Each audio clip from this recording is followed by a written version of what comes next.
Mi nombre es Leo y soy periodista. Aunque mis colegas se dedican a destapar escándalos políticos o a cubrir las últimas noticias de la bolsa, yo siempre me he sentido atraído por lo inexplicable, por esas historias que se susurran en los rincones oscuros del mundo. Fue así como llegué a Alquería. El nombre apareció por primera vez en un viejo registro de censos que encontré por casualidad en un archivo polvoriento.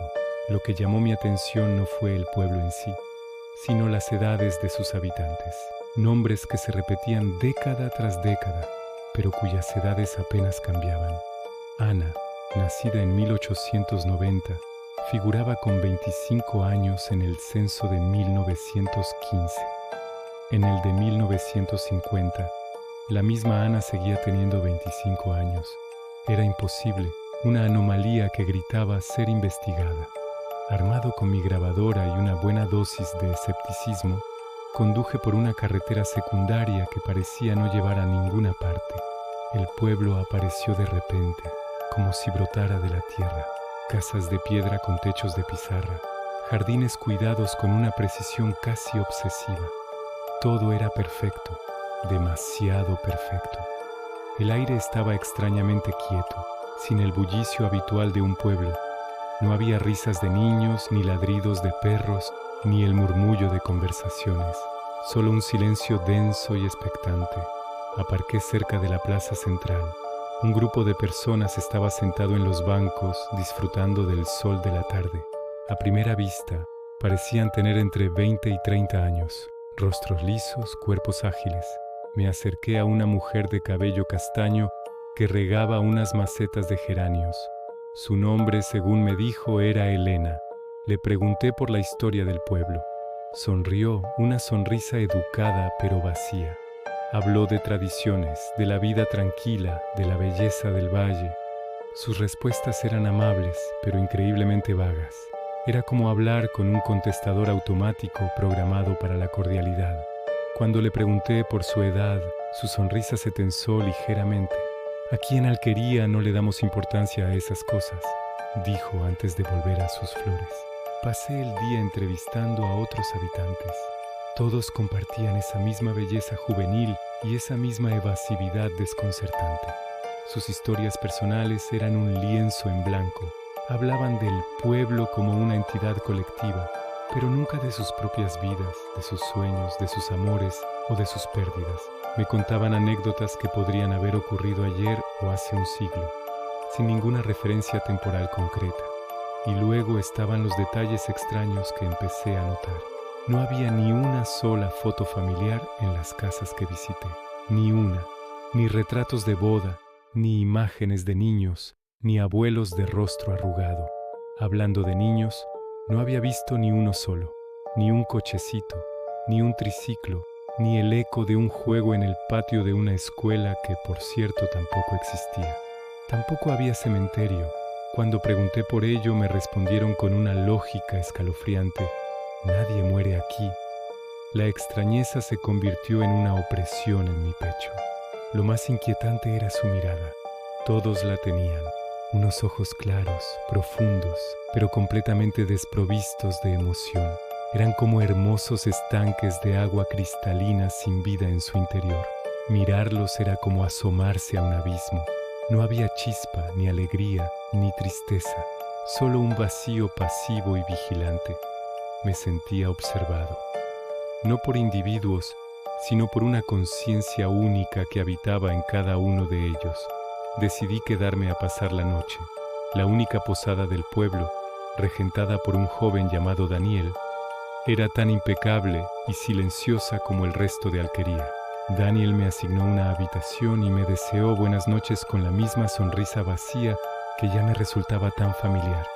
La noche en Alquería era diferente. El silencio se hizo más profundo, casi sólido. No podía dormir. Una sensación de pavor me mantenía despierto. Miré por la ventana. La luna llena bañaba las calles desiertas con una luz pálida y fantasmal. Y entonces los vi. Las puertas de las casas se abrieron en una sincronía perfecta. Uno a uno, los habitantes salieron a la calle. Se movían en silencio como sonámbulos, todos en la misma dirección, hacia el bosque que rodeaba el pueblo. Impulsado por una mezcla de miedo y curiosidad periodística, tomé mi cámara y los seguí, manteniéndome en las sombras. Caminaron por un sendero apenas visible hasta llegar a un claro en el corazón del bosque. En el centro del claro se erguía un monolito de piedra negra, cubierto de símbolos extraños que parecían retorcerse bajo la luz de la luna. Los habitantes de Alquería formaron un círculo a su alrededor. Permanecieron inmóviles con las cabezas inclinadas, mirando la piedra. El aire se cargó de una energía palpable, un zumbido bajo que hacía vibrar mis dientes. Entonces, el monolito empezó a brillar. Una luz oscura, una neblina negruzca, emanó de la piedra y envolvió a la gente del pueblo. A través del visor de mi cámara, pude ver sus rostros con claridad. Sus ojos, antes vacíos, ahora brillaban con esa misma luz oscura. Sus bocas se abrieron en un grito silencioso. Pude verlo, pude sentirlo. Algo estaba saliendo de ellos. No era sangre, no era físico. Eran sus recuerdos, sus emociones, sus personalidades. Vi destellos de imágenes, una boda, el nacimiento de un hijo, el dolor de una pérdida, la alegría de un logro. Todo estaba siendo absorbido por la piedra, como un tributo, como un pago. A cambio, la niebla negra parecía reparar sus cuerpos, alisar cualquier arruga incipiente, devolverles esa juventud antinatural. Eran cascarones vacíos, recipientes hermosos llenos de nada, que entregaban sus almas, sus esencias, para mantener a raya el paso del tiempo. Este era el secreto de Alquería, un pacto terrible con una entidad antigua que les concedía la eterna juventud a cambio de aquello que los hacía humanos. El horror me paralizó. Se me cayó la cámara, produciendo un ruido metálico que resonó en el silencio antinatural del claro. Craso error. Al instante todas las cabezas se giraron hacia mí. Cientos de pares de ojos vacíos, ahora iluminados con un brillo malévolo, se fijaron en mi posición. El miedo me liberó de mi parálisis. Corrí como nunca antes en mi vida, con el sonido de pasos sincronizados persiguiéndome a través del bosque. Ramas me arañaban la cara, raíces me hacían tropezar, pero el terror era un combustible inagotable. Podía oír sus susurros, un coro monótono que parecía venir de todas partes y de ninguna. Uno de nosotros, llegué al pueblo, a las calles desiertas que ahora me parecían una trampa mortal. Corrí hacia mi coche. Mis manos temblaban mientras buscaba las llaves. Demasiado tarde. Me rodearon, no me tocaron, simplemente formaron un círculo a mi alrededor, bloqueando cualquier escapatoria. Eran los guardianes del pacto, y yo había descubierto su secreto.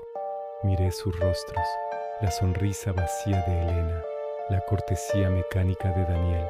Ya no había nada humano en ellos, eran meros centinelas de su prisión autoimpuesta. Una figura se adelantó, era Daniel, el posadero. Extendió una mano, no para atacarme, sino en un gesto de invitación. Su voz resonó en mi cabeza, sin que sus labios se movieran. No tienes que envejecer, no tienes que sufrir, no tienes que recordar, solo tienes que olvidar. Únete a nosotros. Detrás de él, el monolito del bosque parecía pulsar, llamándome. Sentí un tirón, una seducción fría que prometía paz a cambio de mi yo. La lucha en mi interior fue breve. El terror a la muerte, al deterioro, luchó contra el terror a ese vacío existencial. Miré mis manos, ya marcadas por las primeras señales del tiempo, y luego miré sus rostros, lisos e inmortales. No sé cuánto tiempo pasó. El sol empieza a salir de nuevo sobre Alquería. El aire está quieto y silencioso. Un coche desconocido está aparcado cerca de la plaza. Un hombre se baja. Lleva una grabadora y una mirada llena de preguntas. Se acerca a mí, que estoy regando unos geranios perfectamente cuidados. Me sonríe, y yo le devuelvo la sonrisa. Es una sonrisa amable, educada, vacía. Me pregunta por la historia del pueblo. Le respondo con palabras tranquilas sobre nuestras tradiciones, sobre la vida apacible. Cuando me pregunta mi nombre, dudo un instante. Un eco lejano, un susurro de una vida pasada, pero se desvanece rápidamente. Mi nombre es Leo, le digo, y mi mirada, clara y profunda, es como un estanque de agua cristalina, sin una sola onda que perturbe su perfecta y eterna calma. Gracias por acompañarme en esta historia. Si te gustan los relatos de misterio y terror, no olvides suscribirte y activar la campanita para no perderte ningún video. Nos vemos en el próximo Rincón Oscuro.